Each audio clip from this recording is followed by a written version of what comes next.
The general gist of the talk is going to be just a short little blurb just about marine mammal cognition, just little kind of intro, and then really leading into the work on sea lions. So I'm going to talk about the work in Santa Cruz in California, so some of that work which has then led to the work that I'm doing here in New York at the aquarium. So you'll get to see Rio, and then you'll get to see 2 sea lions that live in Atlantis.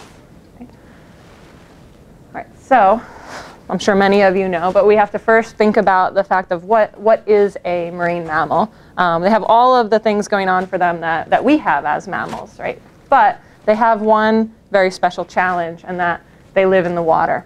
They have to live in a marine environment. Some of them spend their entire lives in the water, but all of them spend a significant portion in the water, and so therefore they have to have adapted to survive that way. We're talking about animals that evolved from living on the land to living in the sea. So all sorts of different things. These are just some of them, but they're living in a liquid environment. It's a 3-dimensional world. We can't just magically float to the ceiling, spin upside down, and go down to the floor and so on as they can. So orientation and just navigation and figuring out where they are in their environment is a challenge in and of itself. The air-water interface, so since these guys are mammals, they have to go to the surface to breathe. So it's not like a fish that's just under the water at all times. They have their own challenges, of course, but the fact that they have to come to the surface is a challenge in and of itself.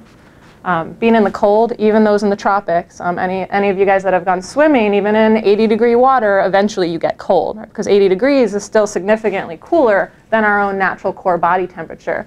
So they've had to adapt to that as well. And the dark. Light doesn't filter even in the clearest of water. Light is going to get filtered out. It's not going to get all the way to the bottom of the water.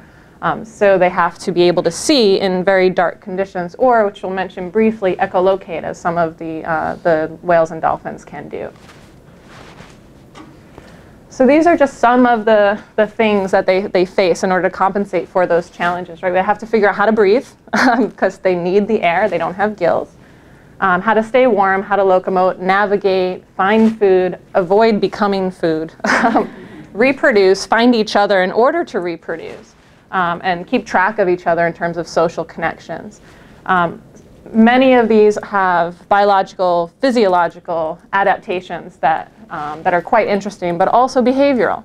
Even staying warm and locomotion, migration, there's a lot of behavioral things going on. Sort of the main ones that get talked about when we mention cognition, or this information processing and problem solving, perception, and so on that they have, we're really talking about more the finding food, avoiding predators type of stuff, but all of them really have behavioral components as well. So just a reminder of what kind of marine mammals there are. There are many different species. These are just a couple, but really all the main groups are represented here. We have dolphins. Let's try this cool laser pointer. Dolphins here.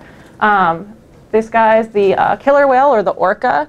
And just a little fun fact for any trivia people, the orca is actually the largest dolphin. It's not a whale. It's called a killer whale because they've been known to kill whales, but they're actually a dolphin. The humpback whale, so the baleen whales, things like the humpback and the blue whales and so on. And then this guy, does anyone know what this guy is?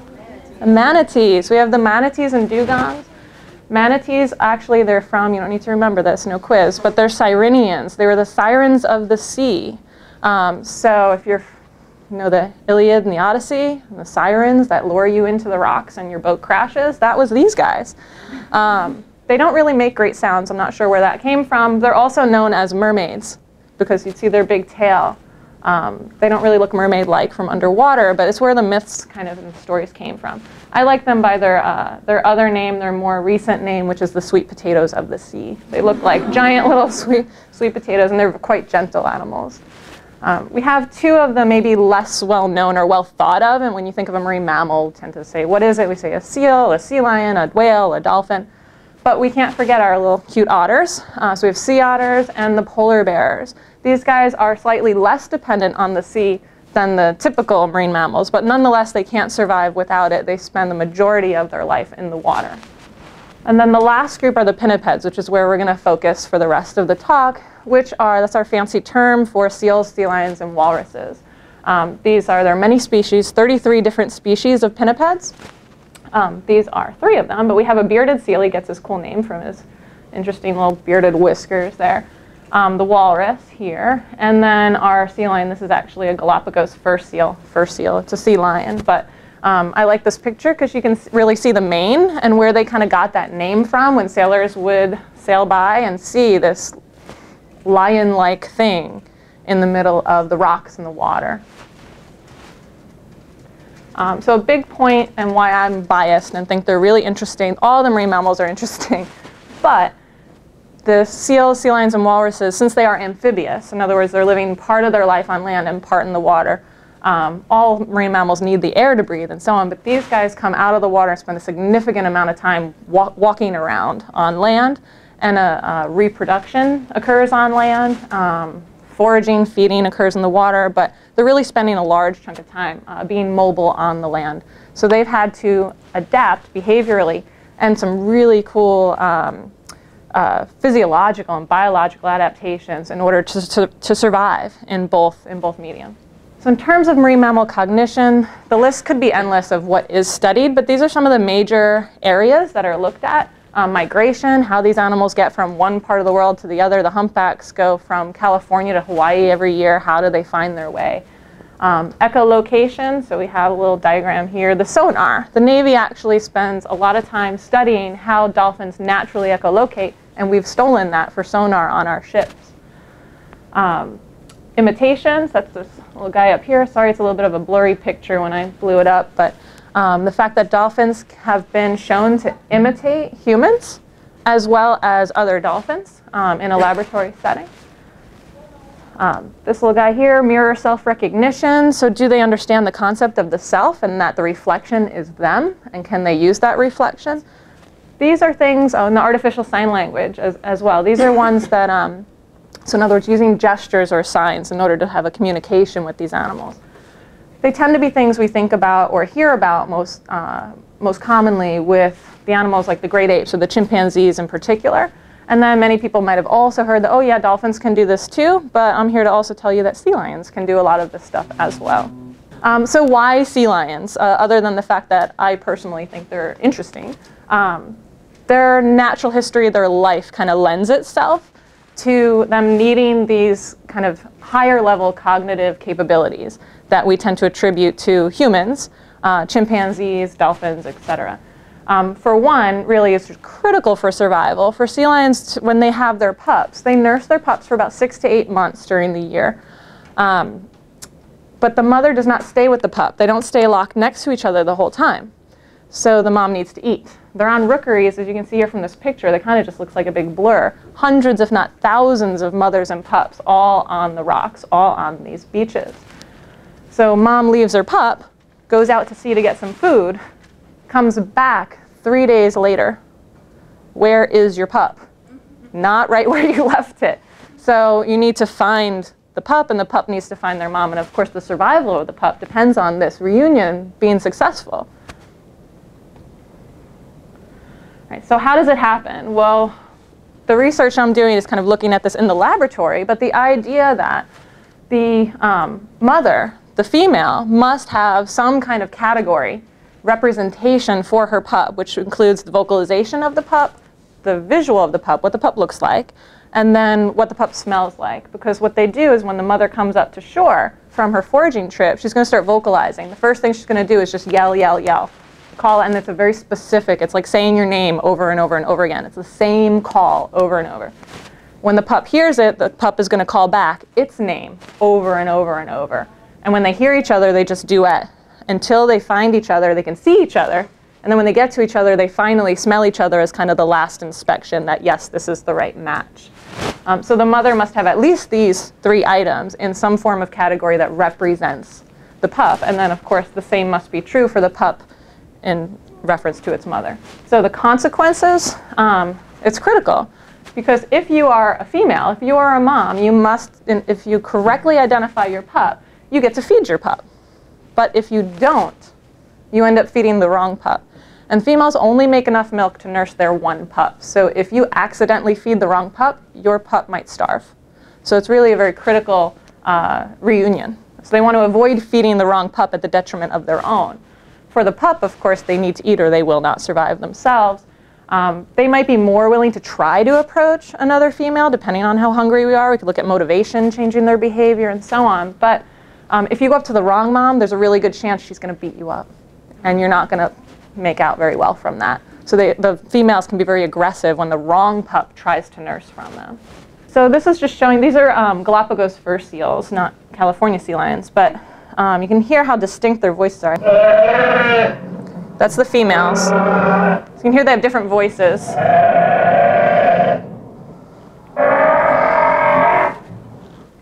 So very distinct. It's like our voices. If you close your eyes and your friend's talking versus a different friend, you can recognize them. And here are some pups. Wait till you hear the last one. That's the killer. That one's killer. It's too cute. So very, very distinct. They have voices. I mean, from a scientific standpoint, you would say if they're doing this, first and foremost, they must have, we need to make sure that their voices are actually distinguishable. If they all sounded the same, then what we're looking at wouldn't make any sense to study. So it seems like this ability should exist. So one thing that I'm looking at are what are the cognitive mechanisms that allow them to do the things that they do in the wild, to recognize each other, to recognize mates, to recognize who is your kin or not. To recognize who an enemy or a challenger might be if you're a male. Who did you beat up last year? Who beat you up last year? Who to avoid? To detect predators, of course, and then to detect your prey so that you can eat. So what allows them to do it? The two main ones I've been looking at are one, symbolic representation, which just happens to also be something that is known to underlie human language. Right? The fact that we can have something stand for something else. So words stand for the actual objects or the reference in the world. It seems that these animals are able to use the vocalization, for example, to represent the animal itself, the mother or the pup or the friend or the foe. The next is categorization, and really a complex level of categorization. So these animals are able to respond appropriately in a novel situation. So in other words, if you have a concept or a category of predators, right, let's say you understand what predators are, and there's this bubble over here that equals predators and everything that you know about them. And then you come across this great white shark, a predator maybe you have never seen before. But it fits into the category of predator. You know how to respond to it. Because if this is a predator, then all of these rules apply. Right? You don't have to relearn every single predator you meet. You don't have to say, what do I do? Oh, okay. And learn by trial and error, because you wouldn't survive. Right, so they need to be able to form complex categories where anything they know about that particular category applies to anything new that they see or learn or come into contact with that is in that category, even if they've never seen it before. So it's emergent learning. It's being able to respond in a novel situation. Or in other words, use logic. If A, then B. If B, then C. Does A go with C? And you're all like, I don't know. A to B, B to C, A to C? Yes. This is what we do all the time, and this is also how language works. But it's something that was thought that animals could not do because it's using logic. It's using formal logic and reasoning. And it was thought for quite a long time, and still in some areas can be thought that this is not something that animals can do. So why study a sea lion? To learn about them, to learn about just how they're doing what they do, but to learn about us, comparatively speaking, and to learn about the mechanisms themselves. So it's very interesting and very helpful. If we want to understand language, or the basics of language, study it in an animal that doesn't have language. What can it do, even though it doesn't have language? There's something called equivalence. It is a very fancy type of category. And this is where all the items in the category are interchangeable. It's how we use language. Whether there's the physical car, or a picture of a car, the verbal word car, or the written word C-A-R. It doesn't matter which one you see. You can use them interchangeably. They're all one category of car-ness. Right? It doesn't matter which one I show you. You understand what it means. It's symbolic. Right? It was thought for a long time that the only reason we can do this so easily, so in other words, if I taught you, you already know this, but if I taught you explicitly, if picture of the car, then verbal word car, and I taught you that, and I said, you know what, the verbal word also goes with the written word. and I taught you that, the rest of these dotted lines appear magically. I don't have to teach you that. You just know it. So A to B, B to C, A to C, C to A, et cetera, all these other things kind of blow up. It was thought that the reason we do this so easily is because we have language. And what I'm here to tell you is that the reason we have language is because we can do this. It's the other way around. We have evidence that non-humans, sea lions in particular, can do this, when it was thought that that should be impossible because you need language to do it, was the previous thought. Right. So along came some researchers in the 90s that said, can a sea lion do this? The answer, yes, they can. So Schusterman and Kastek in '93 did this work. This is with Rio and another sea lion, Rocky, out in California.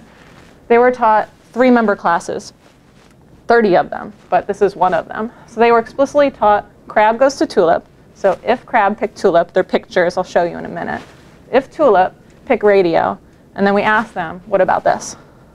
And they said, yes, we understand without you having to teach us. All of these other things are also true. So here's just a picture of that. This is a match to sample apparatus. I didn't build this one, but I built the one after this one fell apart. So the middle is the sample. So if crab, what do you choose? Tulip or elephant? Right? And so we taught her. I shouldn't say we. I was not there yet, but our lab taught her. Choose tulip. If tulip, choose radio. Those first ones she was explicitly trained on. She got fish for choosing it and trial and error and all of that. But then we asked her, if radio, what do you choose? Just threw it up there. What happens? See what she does. And she did it first try, figured it all out. So then I came along. And I said, what about, it's cut off at the top, but what about auditory visual stuff? Okay. So can sea lions do this across the sensory modalities? Intuitively, they should be able to, especially if our argument is that they're using these abilities to do what they do in the wild, and that mother-pup relationships are this critical component, and mother-pup relationships are inherently auditory visual and olfactory, sense of smell as well. But that's much harder to test. I'd like to do it, but we're not there yet. So Rio had learned in a previous study, I didn't teach her this, but she learned a category, 2 categories, letters and numbers. That's what it is to us, but to her, just they're black patterns on a white background. It's completely arbitrary. So she learned, they even look a little bit different. They're not exactly like our letters and numbers, but she learned A through J and 1 through 10. So before I got there, I step in, she already knows this. Right? So given any letter, she will choose another letter in that apparatus that we just looked at. So if you give her a B and then a 2 and a 2 and a C, she'll pick letter. Okay. If letter, pick letter. If number, pick number. So given any class member, any letter, A, she will choose any other class number, A through J, and not choose any number, and vice versa for the number categories. So they said, well, what if we had a sound? And we explicitly train her that this particular sound goes with B, a particular class member. And Rio already knows B is a letter. So does that sound go with all letters? What do you think? Yeah, for you guys, definitely, right? So then our question is, well, what about Rio? Does this happen spontaneously? Right. So we have letters, we have numbers. There's also different food outcomes. So she gets food for all correct choices. We had those category specific as well. If you're dying to know, I'll tell you later why. It's a whole nother study. So then there was a sound ring. Scientists were very creative. It sounds like a phone ringing. You'll hear it in a minute. So we called it ring. And siren sounds like a siren. So we mapped ring to a letter and siren to a number, and then tested her to see if it emerged across all of the other letters and numbers. Right, so this was the training procedure. So instead of a visual showing up in here, there's a speaker over it that plays a sound. Right, so she was trained, if you hear ring, go to B, not 2. And of course the B's and 2, it's switched right, left, randomly, and all of that fun stuff. Right. If you hear siren, go to 2.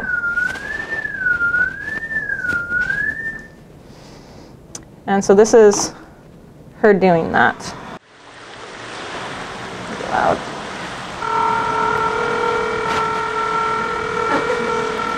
She's trained to wait until this tone tells her to go. That's her release. And then she gets a fish. And she does that over and over until you hear these in your sleep, and over and over and over, until she figures it out. Here, of course, she's already figured it out. But she was, did this over and over and over again, trial and error, until she figured out this particular sound goes with a letter, this particular sound goes with a number.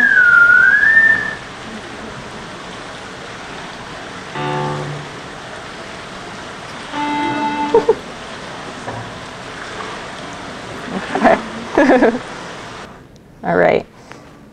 So that was the training phase, right? But then our big test comes. This is, interesting, and we weren't sure how well it would go or not. That in itself was kind of something we were figuring out. But the big question was, data. Fun data.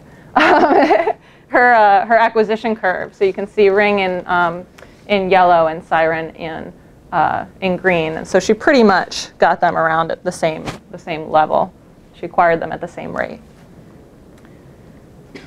So the transfer, right, was if ring, it should be anything, A through J. B she already knew, right, but all the other ones were novel. And if ring, choose any number.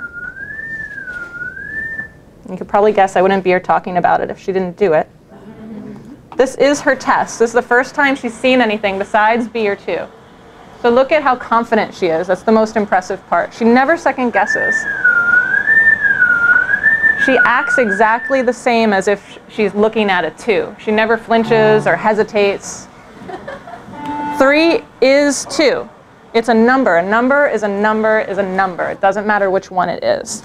So you can see her curve. She only made, it's been a long time, I think like 2 errors total.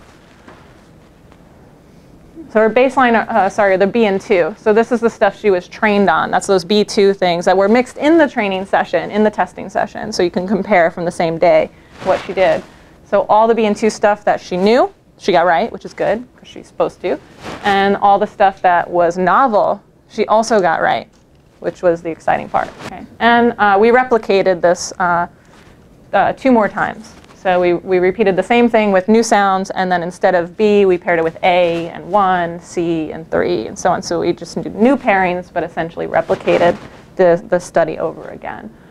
So class member, visual to visual class members, added a sound, and showed spontaneous transfer. So this is what we ended up with. 2 categories that are essentially auditory visual. So you have your A through J with these 3 sounds, 1 through 10 with these 3 sounds. No matter what sound, we mixed it up in like one giant session. No matter what sound you played for her, she would pick the correct one. So on any session, she could have any one of these 6 sounds randomly presented, and she would get it right. So this was actually filmed and was on Nova. So I have a little clip. It's just, I think it's about 4-minute little clip of it. And I think it's a nice summary and kind of more real world, less, maybe make more sense than me. I don't know. Thing of it, and they have some great footage of it. I was not there when they filmed. They filmed this in 2009, so I was here with you guys. So my supervisor, Colleen, and Dr. Reichmuth and Dr. Ron Schusterman, who's the runner of the lab, the creator of the lab, it is his lab, is on here as well. So you'll hear them talk about it. This is what I had done for my dissertation. Sea lions can pass tests that are very difficult for many other species to pass, including some of the great apes and including humans. Ria. Here's how it works. Rio, like a participant at a game show, sits in front of a wood set and is shown different characters. Some that look like numbers, some like letters. Rio has been taught that certain sounds, like crickets, go with a particular number or letter, like D. So when the buzzer sounds, she selects her answer by pointing her nose at one of the cards. If she makes the right match, she gets a fish. Rio loves getting fish rewards and memorized very quickly that particular sounds go with particular letters or numbers. For instance, the ring of a telephone goes with B. So Rio could learn by trial and error, that straightforward rote memorization, that if she hears the ring, then she should always choose B. And she's able to make that type of association very quickly. Sea lions like Rio are perfect for this kind of testing because they're like, well, a dog with a bone. Sea lions can be very focused. They can ignore lots of other distractions and really home in. When Rio makes an error, you may see her kind of tense up, jump in the pool, swim around. She may bark. She'll pace around a little bit. She's a bit intense. As any student knows, rote memorization is a useful skill in taking tests, for a sea lion or a human. But it isn't all that impressive when it comes to demonstrating intelligence. But today's test is. This is Jason Jack on the right, number 9 on the left. Colleen wants to see if Rio can exhibit that supremely human skill of logic. So Rio had previously learned that A, B, and C, that all letters could be grouped together. And now she learned something new, that ring goes with B. So today, Rio is presented with a new problem. She hears the familiar ring sound, but her choices are only the letter C and the number 9, not B, the answer she has been taught. Now Rio must figure out what answer will get her a fish.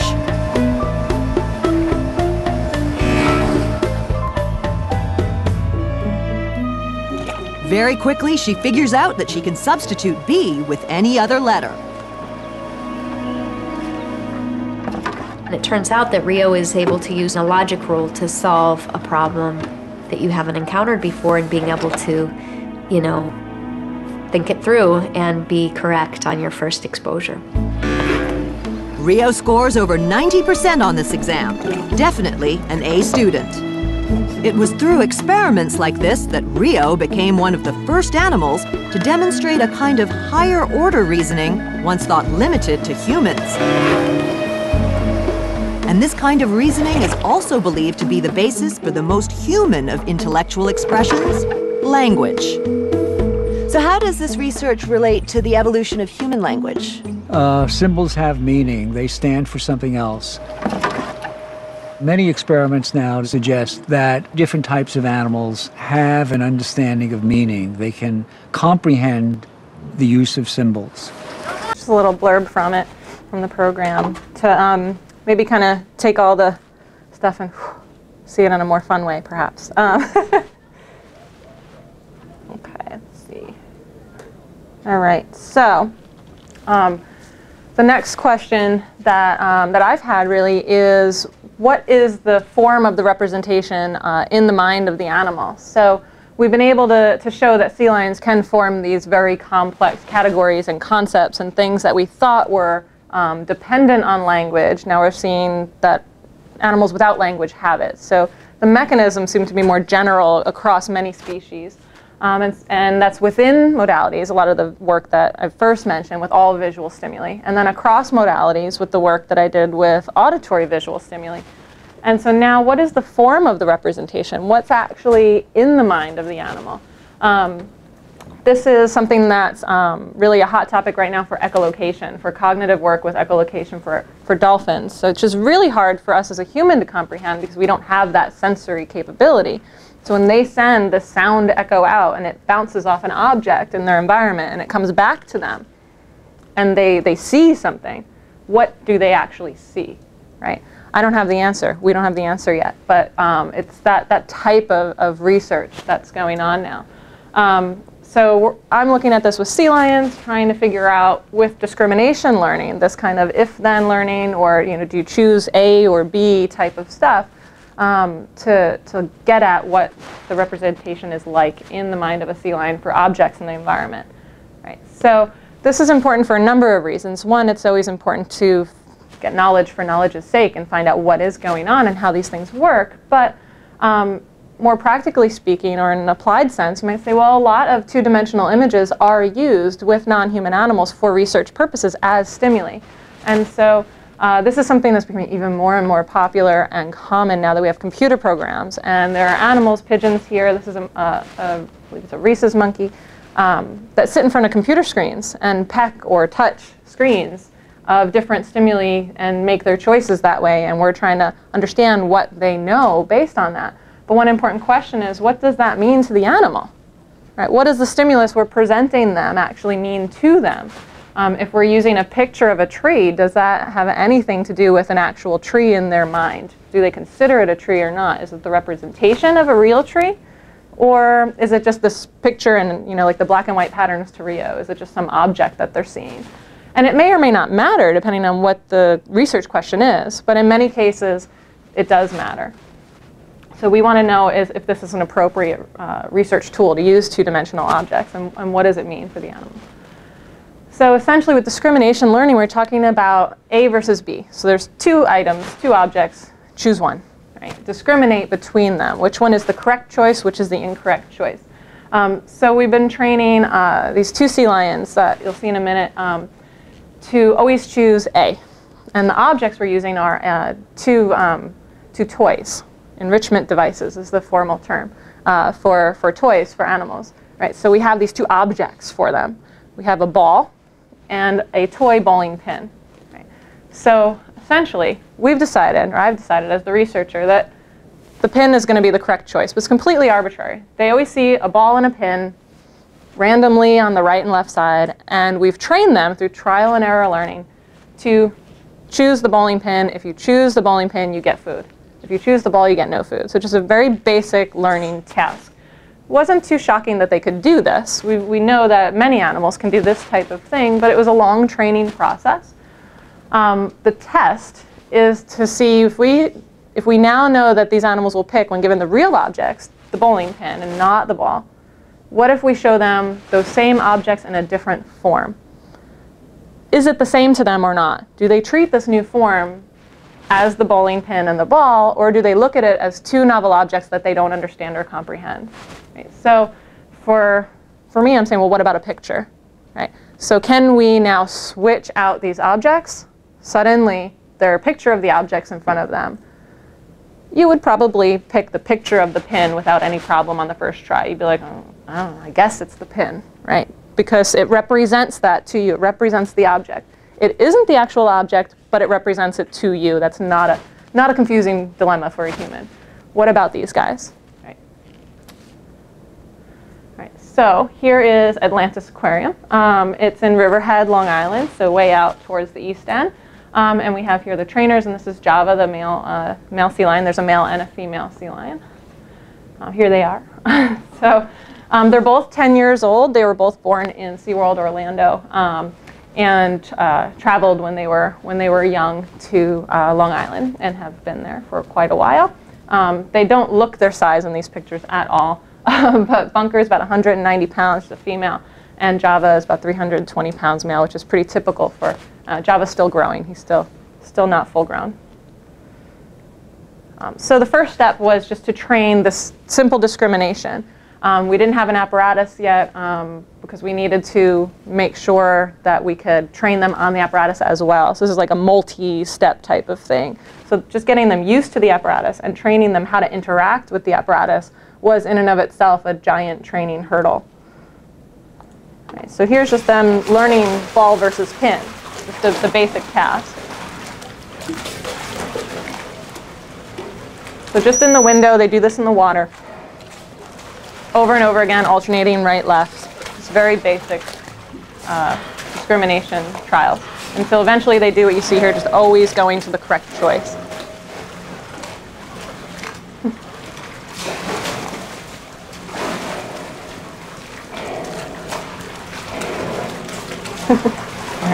That's Bunker.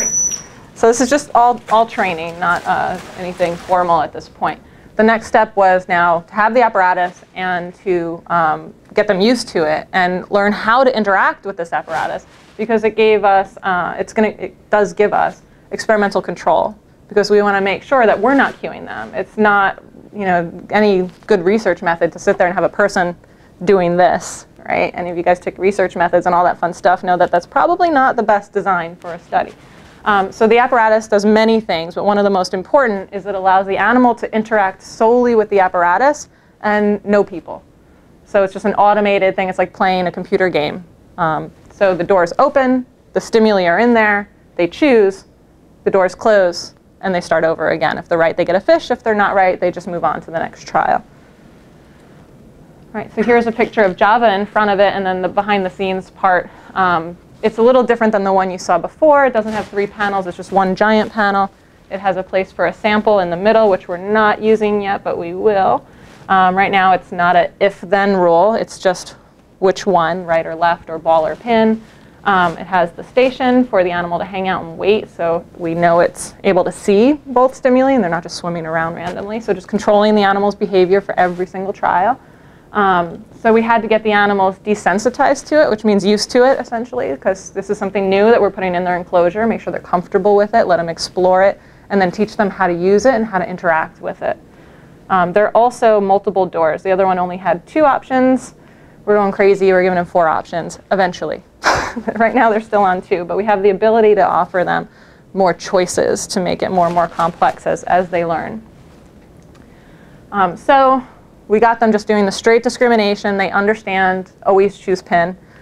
We got them to use the apparatus and use it appropriately and have good control over their behavior. And then we're into the formal data collection phase, and at this point are ready to suddenly have the doors open and the pictures are going to be there. All right, so it's going to be doors open, ball and pin, ball and pin, ball and pin, pictures. What do they do? So here's just a picture so you can see the final behavior. It'll be similar to what Rio is doing, just with a different apparatus. This is Java. They have a mirror so they can see him, but he can't see them.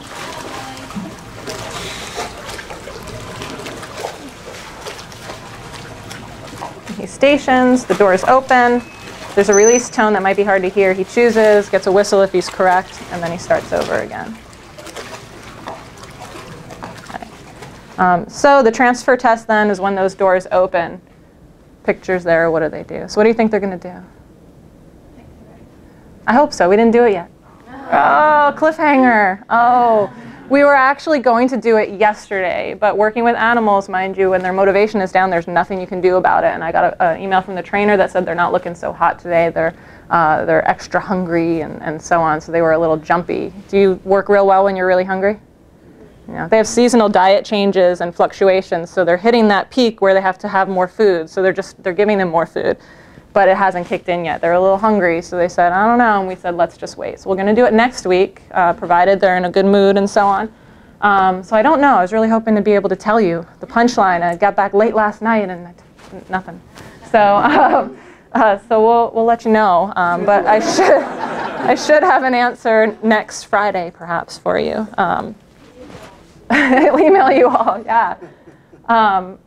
So I'm hoping to keep going with this, right? To keep looking at object representation. So how are these represented in the mind of the animal? I want to turn this eventually into an auditory visual task, and this idea that what if we have voices of trainers or vocalizations of animals that they've experienced in their enclosure. They're at an aquarium, there are other animals around as well. If the photo can represent the object, then we can easily present them with photos of people, of animals, of other things, and see how these representations kind of fall and what they can do with them. So that's kind of the future direction. We'll see where it goes and what we learn from this. And I think we're pretty much out. I have all sorts of fun videos if anyone's interested and we have more time of all sorts of other things. I've done some fast mapping work, which is a language learning thing that way that we learn a lot of things, but it's known to underlie language learning in young children. Vocal conditioning, so can we train these animals to change their vocalization? Might not seem that shocking, but really in the research realm it is. It was thought and still held in some corners that animals can't change their vocalization. It's stereotyped, so whatever sounds they make are the only sounds they're capable of making, and that they certainly would not change their vocalization because you give them food to do it. And we've shown that that's not true, at least for some marine mammal species. So I have some cool vocalizations of different animals that we've trained to make some cool noises. And artificial language studies are always fun. They were done with sea lions. As I said, most of the work that people know are with chimpanzees or dolphins. It was all replicated with sea lions in the 80s, so I have some fun video of that if anyone's interested. From the Pinniped lab is where they did those language studies and the vocalization studies. And I just want to thank everyone. I have student assistants here from St. Francis. Alexis Acevedo, she graduated. Nofar, I don't know if Nofar is here today. Jeanette and Brian. There's Alexis and Nofar. Brian, we also do field work. So we go out and see seals in the field. Yes, there are seals in New York City in the wild. So there's Brian. Thanks, Brian. Jeanette, and then the trainers, and of course the animals. And you guys, thank you for listening for the time. And if you have questions, etc., let me know. Thank you.